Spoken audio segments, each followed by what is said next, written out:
अभी हम लोग दो चीज पर चर्चा करेंगे। एक आधुनिक बिहार का उदय, जो काफी इम्पोर्टेंट है बीपीएससी के पॉइंट ऑफ व्यू से।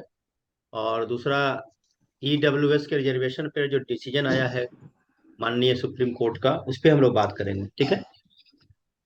और इस प्रकार से तुम लोगों को ये देखना है इसको, ठीक है ना। तो हम लोग स्टार्ट करते हैं। सब लोग, हम समझते हैं, आ गए होंगे सब लोग।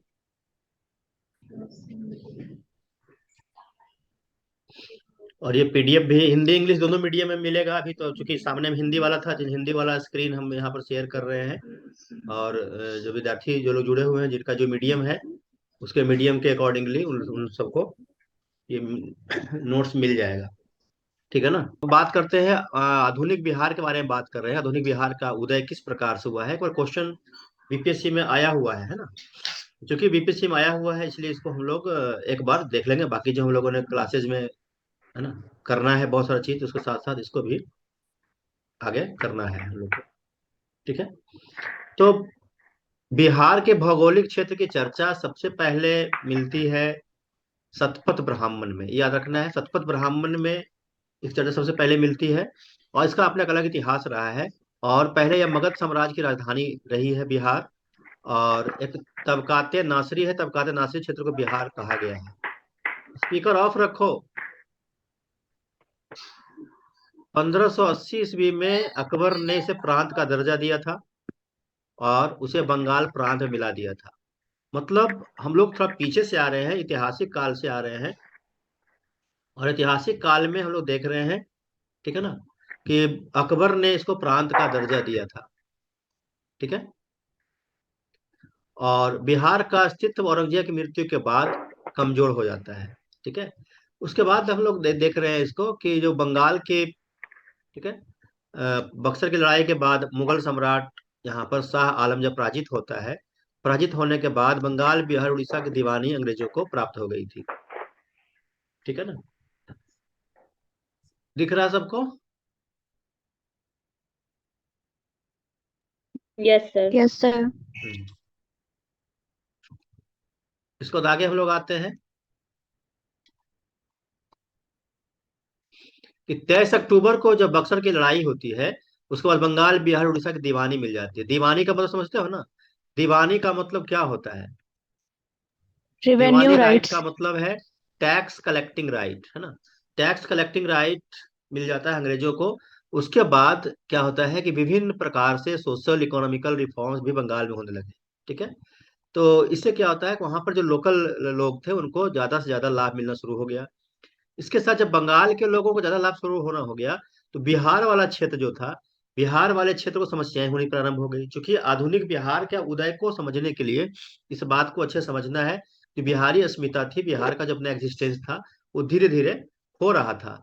और बंगाली जो प्रदेश है, बंगाली लोगों का प्रभुत्व काफी ज्यादा स्ट्रांग हो गया था, ठीक है ना। तो शिक्षित बिहारियों को सरकारी नौकरियों में जाने से रोका गया जा रहा था। उनके साथ इमोरल बिहेवियर भी होते थे, अनैतिक व्यवहार भी होता था। इससे बिहारियों में स्वाभिमान की बात जागृत हुई है, ठीक है।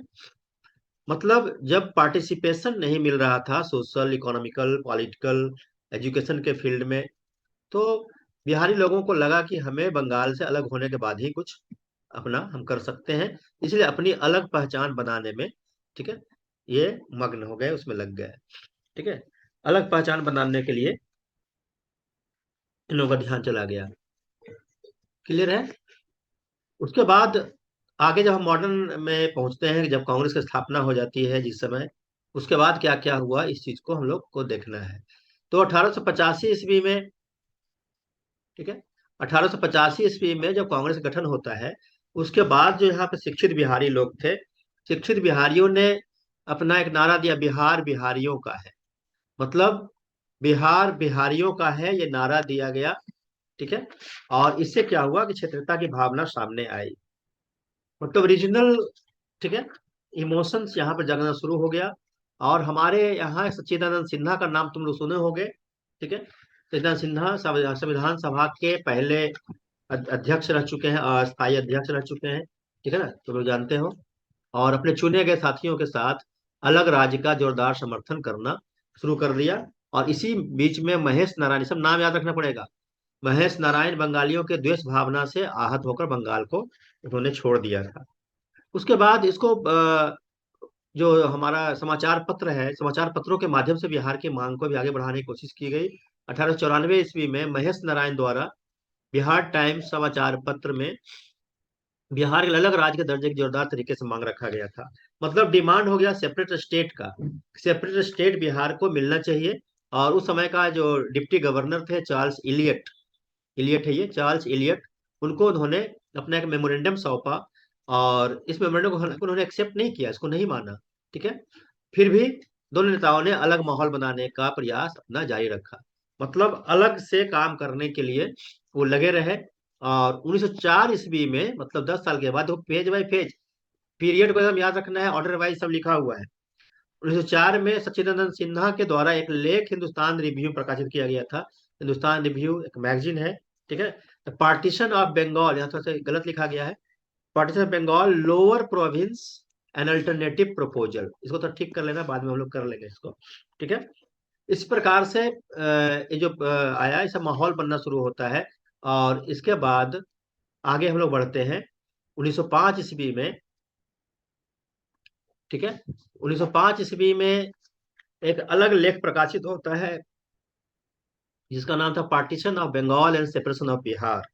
ये काफी इंपॉर्टेंट रहा। ठीक है। ये 1905 में महेश नारायण ने एक लेख प्रकाशित किया है। महेश नारायण काफी इंपॉर्टेंट लीडर रहे हैं, सचिदानंद सिन्हा एक महत्वपूर्ण लीडर रहे हैं। ठीक है ना। बिहार को अलग करने में काफी भूमिका इनकी रही है। ठीक है। इसके बाद 1905 में तुम जानते हो कि स्वदेशी मूवमेंट शुरू होता है बंगाल में। स्वदेशी मूवमेंट जब शुरू होता है, यहाँ विदेशी वस्तुओं का बहिष्कार होना शुरू हुआ। उस समय गवर्नर जनरल थे लॉर्ड कर्जन। लॉर्ड कर्जन नाराज होकर के बंगाल विभाजन को, ठीक है ना, लागू कर दिया था 16 अक्टूबर को, 16 अक्टूबर 1905। ठीक है। ये डेट को ठीक कर लेना है। और इस कदम से स्वदेशी आंदोलन का और तीव्र हो गया। इसी दौरान स्वदेशी आंदोलन का जब हो रहा था, उसी समय जो बुद्धिजीवी वर्ग के लोग थे, बुद्धिजीवी वर्ग में बिहार की भावना भी महत्वपूर्ण होने लगी यहाँ पर। ठीक है। बिहार की भावना को काफी बल मिलना शुरू हो गया। यहाँ पर अनेकों सभाएं, अनेकों मीटिंग हुई। और 1908 ईस्वी में जो तुम लोग पढ़ते हो, बिहार प्रोविंशियल एसोसिएशन का गठन होता है, नहीं, कॉन्फ्रेंस होता है बिहार प्रोविंशियल एसोसिएशन का। और बिहार प्रादेशिक सम्मेलन का प्रथम जो 1909 में पटना में होता है, दूसरा 1900 भागलपुर में होता है, 10 में होता है। और इसका अध्यक्ष वही बनते हैं सच्चिदानंद सिन्हा, जिन्होंने बिहार की अस्मिता के लिए लड़ाई शुरू किया था। इनका नाम याद रखना है। और उन्हें बिहार को अलग राज्य देने का दर्जा की मांग उठाई थी। इसके अलावा अंग्रेजी समुदाय ने भी बिहार के मांग का, ठीक है, ध्यान रखना है, बिंदु वहां पर बनने लगा था। अंग्रेज जो थे वो भी चाहते थे कि बिहार को अलग दर्जा मिले, तो वो चाहते थे अंग्रेज लोग कि राष्ट्रवाद थोड़ा कमजोर हो, इसलिए भी बिहार बंगाल को अलग करने के लिए उनके तरफ से भी सपोर्ट मिलना प्रारंभ हो गया। ठीक है। इसके बाद जब हम लोग आगे आते हैं, फर्स्ट में दिल्ली दरबार का आयोजन किया गया था। हम सभी लोग जानते हैं चीज को। तो दिल्ली दरबार का आयोजन जब हुआ था, दिल्ली दरबार के आयोजन में ध्यान रखना, वहां पर बिहार के बहुत सारे लीडर गए थे भाग लेने के लिए, दिल्ली, है ना। उसमें बंगाल के कुछ लोग थे जिन्होंने बिहारियों को अपमानित किया था। ये सब बात करने में थोड़ा सा अच्छा नहीं लगता है, क्योंकि हम लोग भारतीय हैं, भारत की अस्मिता की बात होती है। लेकिन अभी चूंकि हम लोग बिहार के बारे में पढ़ रहे थे, इस तरह से बातें अभी हो रही हैं, इसको थोड़ा सा ज्यादा इमोशनली लेने की जरूरत नहीं है। तो बिहार के लोगों को अपमानित किया गया था, आज भी किया जाता है, समय समय पर तुम देखते हो। इससे क्या होता है कि जब वहां पर दिल्ली दरबार में बिहारियों को अपमानित किया गया, तब जाकर बिहार के लोग, बिहार के जो नेता थे, खासकर सच्चिदानंद सिन्हा, महेश नारायण, ठीक है ना, और उसमें डॉक्टर राजेंद्र प्रसाद वगैरह भी आ जाते हैं, एक्टिव हो जाते हैं। तो इन लोगों को लगा कि अब बिहार की अलग अस्मिता बनाना ही हमारा मकसद होना चाहिए। और जब तक बिहार अलग नहीं होता है, तब तक हम लोगों का कोई अस्तित्व नहीं होगा। इसीलिए उन्होंने बंगाल से अलग होने की मांग को और तीव्र कर दिया। ठीक है। इससे क्या फायदा हुआ कि जो बंगाल का पार्टीशन हुआ था 16 अक्टूबर 1905 को, इसको तो रद्द कर दिया गया, है ना। बंगाल विभाजन को तो, है ना, रद्द कर दिया गया। लेकिन बंगाल से बिहार को अलग किया गया, और बिहार और उड़ीसा यहाँ से अलग हुआ। तो ये बंगाल विभाजन रद्द हुआ, मगर बंगाल विभाजन में समझ रहे हो ना, मतलब वेस्ट बंगाल और east Bengal. Sir Bangladesh. East Bengal का मतलब हो गया जो तुम्हारा अभी बांग्लादेश वाला पार्ट है, असम वाला पार्ट है। इन दोनों को अलग करने की बात उस समय हुई थी। अब इन दोनों को अलग नहीं करके क्या हुआ, ये दोनों साथ में रहेगा। बिहार और उड़ीसा वाला पार्ट जो है, जो हम लोग बिहार और उड़ीसा वाला पार्ट देख रहे हैं, इधर बंगाल है ना, ये दोनों को अलग कर दिया गया। ठीक है, और अलग करके, ठीक है, एक ही राजधानी पटना बनाई गई। ये 22 मार्च 1912 को अलग बिहार उड़ीसा प्रांत की विधिवत घोषणा हुई। 1 अप्रैल 1912 को है ना, बिहार उड़ीसा नामक अफसर गठन किया गया, जो अभी जानते हो तुम लोग। अभी भी एक्सक्यूज हम मी लोग सर, ऊपर में जो 22 मार्च 1912 को जब अलग होता है बिहार उड़ीसा, और उसी उपलक्ष्य में आज भी हम लोग बिहार दिवस मनाते हैं। ठीक है ना, बिहार दिवस इसलिए हम लोग मनाते हैं, ध्यान रखना है डेट को। और विधिवत रूप से, मतलब औपचारिक फॉर्मली 1 अप्रैल 1912 से बिहार और उड़ीसा का गठन होता है, नया बिहार। फिर 1935 ईस्वी में एक चेंजिंग आता है ना, 1935 का जो एक्ट है उसके तहत 1 अप्रैल से उड़ीसा को बिहार से अलग किया गया। 1 अप्रैल 1936 से उड़ीसा भी अलग हो गया, मतलब अब केवल बिहार रह गया। 1948 में बिहार उड़ीसा के खरसामा और सरायकेला पुनः बिहार में मिला दिए गए। ये एक अलग चेंजिंग होता है 48 में, डेट बाय डेट याद रखना है इसको। ठीक है ना, डेट बाय डेट इसको याद रखना है। खरसामा और सरायकेला 1948 में इसको मिला लिया गया। और इसमें जो राज्यों का पुनर्गठन के क्रम में पुरुलिया कटिहार के कुछ जो क्षेत्र है, किशनगंज के पूर्वी बंगाल को हस्तांतरित किया गया। ये कुछ थोड़ा सा पॉइंट को याद रखना है ये। ठीक है ना, इसमें कोई दिक्कत है? ये नया है सब, 1912 वाला नो सर। याद रखना है, 36 में याद सर रखना है। ऊपर सर ऊपर में दिल्ली दरबार जो 12 दिसंबर 1918 दिया हुआ है, हाँ, वो तो सर 11 होगा ना? क्या दिल्ली दिया हुआ है? दरबार 12 दिसंबर 1918 को दिल्ली दरबार का आयोजन हुआ, 11 है वो वो। तो 11 होगा ना? 11 ही है, वो टाइपिंग में हो गया होगा। 11 ही है ना। 18 तक हम पहुंचे ही नहीं थे उस समय। ठीक है, तो ये यहाँ पर ठीक है सर। ये डेवलपमेंट है। उसके बाद फिर क्या होता है, झारखंड बढ़ता है। ठीक है ना, उसके बाद 15 नवंबर 2000 ईस्वी में बिहार का जो दक्षिणी भाग था, पठारी प्रदेश, उसको अलग करके झारखंड राज्य बनाया गया। जो बिहार की कुल भूमि का लगभग 46% हिस्सा था। इस प्रकार से वर्तमान बिहार 2000 ईस्वी से अथावत है। ठीक है, ये नोट्स बना हुआ है, तुम लोग को नोट्स मिलेगा। ठीक है ना, पहले भी क्लासेस हुई थी, विद्यार्थी को नोट्स दिया गया था। ठीक है, तो बिहार का जो पोजीशन है इस तरह से, मतलब मुगलों के काल से लेकर के अभी तक किस प्रकार से स्थिति रही है, इसके बारे में हम लोगों ने चर्चा किया है। ठीक है, तो इसमें जो जहां तहां कुछ प्रिंटिंग एरर है उसको ठीक करके तुम लोग को दिया जाएगा। ठीक है, ये आधुनिक बिहार के उदय में इतना ही काफी है, इससे ज्यादा कुछ लिखने की जरूरत नहीं है।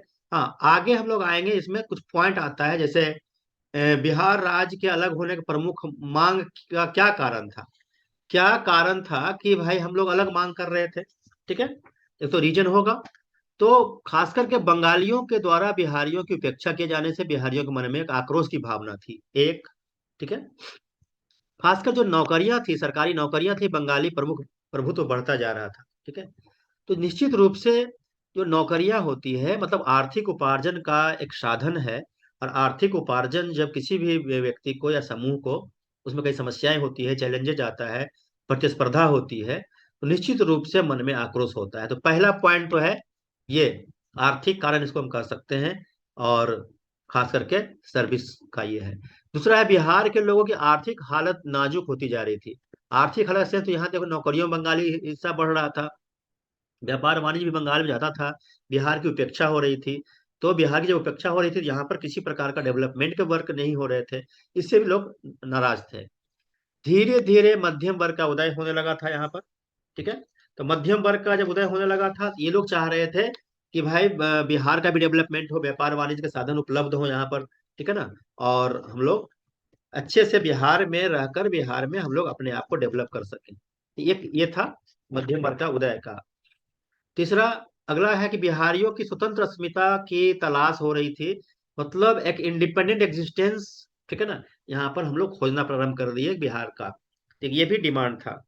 और जो हमारा न्यूज़पेपर था, मैगजीन था बिहार का, है ना, न्यूज़पेपर और मैगजीन्स के द्वारा एक नया चेतना, न्यू आइडियोलॉजी, ठीक है ना, डेवलप हुआ। और ये न्यू आइडियोलॉजी के डेवलप होने से भी बिहार की मांग को काफी बल मिला। ये 5 पॉइंट को तुम लोग अच्छे से इसको याद रखोगे। ठीक है, इसके बाद यहाँ पर कुछ पॉइंट्स आ जाता है कि जब आंसर को फैक्ट्स के रूप में कैसे तुम ये बदलोगे। ठीक है, तो फैक्ट्स में इसको देना है, जैसे कि बहुत सारे समाचार पत्रों का वहां पर नाम लिखने की आवश्यकता नहीं, 4-5 लिखना है जो नोट्स में तुमको दिया हुआ है। इसी को पढ़ना है, ज्यादा कुछ करने की जरूरत नहीं है। ठीक है ना। इसमें है नादिर अल अखबार, ठीक है, मुर्ग ए सुलेमान, बिहार बंधु, बिहारी टाइम्स, है ना, ये सब यहाँ पर आता है। ठीक है, इसमें बिहारी टाइम्स है, इसने अपना बहुत सारा चीज बताया था कि भाई बिहार जब बंगाल में रहेगा, साथ में रहेगा, तो क्या क्या नुकसान हो सकता है, यह भी इसने बताया था। ठीक है, मतलब बताया जा रहा है कि आखिर इसका ध्यान कि बंगाल से अलग होने से कई फायदे हैं और बंगाल में साथ रहने से कई नुकसान है। ठीक है, इससे क्या होता है कि लोगों में जागृति आती है, अवेयरनेस आता है। कोई भी आंदोलन हुआ है, बड़ा से बड़ा आंदोलन, फ्रांस की क्रांति, रशियन रेवोल्यूशन, ठीक है ना, आधुनिक राष्ट्रवाद इंडिया का भी हो, उसमें समाचार पत्र पत्रिकाओं की, बुद्धिजीवियों की भूमिका काफी महत्वपूर्ण रही है ना। तो इसी प्रकार से बहुत सारे अन्य जो न्यूज़पेपर थे, मैगजीन थे, उन्होंने भी लेख के माध्यम से बिहार का समर्थन किया और बंगाल के कई समाचार पत्रों ने भी इसका आलोचना किया। ठीक है, और कुछ बिहार बंगाली समाचार पत्र ने कहा कि बिहार के अलग होने से बंगाल को नुकसान होगा, जैसे सहचर, बंगाली, अमृत बाजार पत्रिका। इसके अलावा इलाहाबाद पैनियर ने भी अपने मुख्य पृष्ठ में बिहार टाइम्स के पक्ष में लेख प्रकाशित किया था। और इसके महत्वपूर्ण कड़ी थे, नेता में थे राजेंद्र प्रसाद, नंद किशोर लाल, है ना, मोहम्मद फखरुद्दीन और मोहम्मद अली। ठीक है ना, ये सब महत्वपूर्ण लीडर हैं जिनका नाम हम लोगों को याद रखना चाहिए और एग्जामिनेशन में भी इसको कोट करना है, लिखना है। और जो भारत के स्पेशल सेक्रेटरी थे, स्पेशल सेक्रेटरी ने भी कहा था कि बिहार, छोटा नागपुर, उड़ीसा के क्षेत्रों को मिलाकर एक अलग राज्य बनाने की बात होनी चाहिए, बनाया जाना चाहिए। मतलब भारत के, मतलब यहाँ पर हम लोग को समझना है कि बिहार जो स्वतंत्र बिहार का निर्माण होता है, आधुनिक बिहार का निर्माण हुआ, आधुनिक बिहार के निर्माण में किसकी किसकी भूमिका महत्वपूर्ण रही। एक तो जो बिहार के लीडर थे, बिहार के नेता थे, उनकी अपनी महत्व भूमिका रही। दूसरा, जो समाचार पत्र है, ठीक है, समाचार पत्र की भूमिका महत्वपूर्ण रही। और तीसरा, जो सरकार है, तत्कालीन सरकार, सरकार ने भी इस चीज को, ठीक है ना, सपोर्ट किया है। जैसे कि यहाँ पर भारत के विशेष सचिव के बारे में लिखा जा रहा है, विशेष सचिव ने भी माना है कि बिहार, छोटानागपुर, उड़ीसा के क्षेत्रों को मिलाकर एक अलग बिहार राज्य का बनाया जाना चाहिए। ठीक है ना, ये काफी इंपॉर्टेंट रहा। इस प्रकार आधुनिक बिहार के उदय में इस प्रकार से डेवलपमेंट यहाँ पर हुआ। ठीक है, इसमें किसी को डाउट है?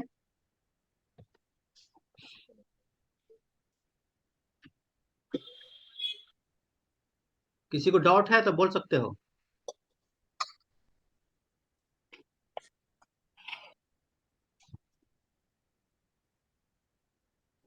सर ये अलग राज्य बनाने के प्रमुख कारण में तीसरा कारण सर नहीं सुन पाए थे ठीक से। तीसरा कारण है कि धीरे धीरे यहाँ पर मध्यम वर्ग का उदय होने लगा, है ना।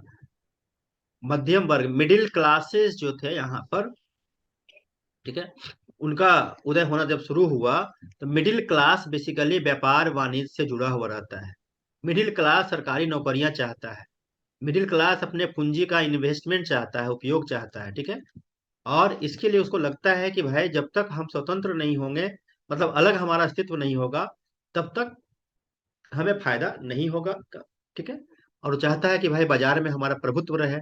इसीलिए वो चाह रहा है कि भाई बंगाल का जो प्रभुत्व है, उसका जो डोमिनेंस है वो कम हो, और स्वतंत्र बिहार का जब अस्तित्व आएगा तो फिर बेहतर स्थिति आएगी। यह पॉइंट सब लिखा हुआ है, ये मिल जाएगा तुम लोग को।